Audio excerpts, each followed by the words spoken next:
La mort de Philippe Pozzo di Borgo survenue jeudi 1er juin 2023 résonne encore dans toutes les têtes. Quelques heures après avoir appris l'impensable, François Cluzet et Omar Sy lui ont rendu un vibrant hommage.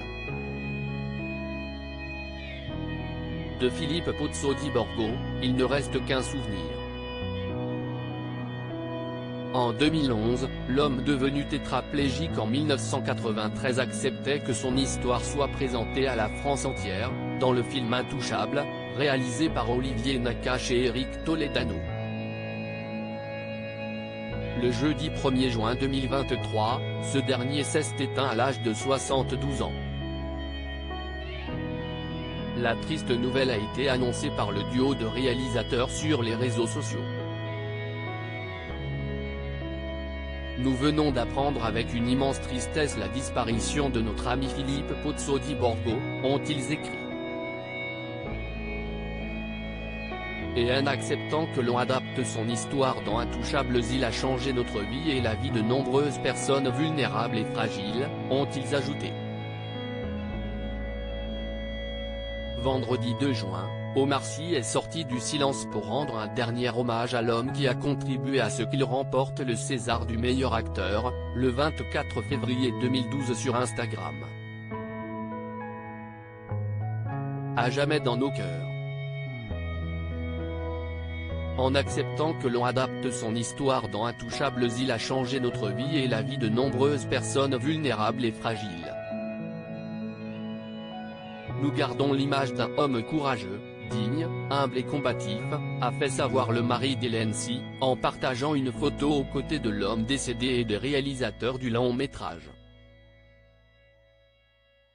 Et de conclure, son humour et son intelligence vont nous manquer. L'avoir côtoyé pendant toutes ces années fut un rare privilège. Nous tenterons de poursuivre l'ensemble de ses combats. Nous pensons fort à sa femme et à ses enfants. Un adieu bouleversant 24 heures après cette tragique nouvelle, qui continue de bouleverser la France entière. François Cluzet, qui a prêté ses traits à Philippe Pozzo di Borgo, a tenu à lui adresser un hommage poignant dans un article du Parisien, ce samedi 3 juin 2023. Philippe était un être lumineux dans la nuit sombre de son calvaire, a commencé l'ex-mari de Valérie Bonneton. Ce dernier s'est souvenu d'une personne qui chassait toute compassion en s'intéressant aux autres.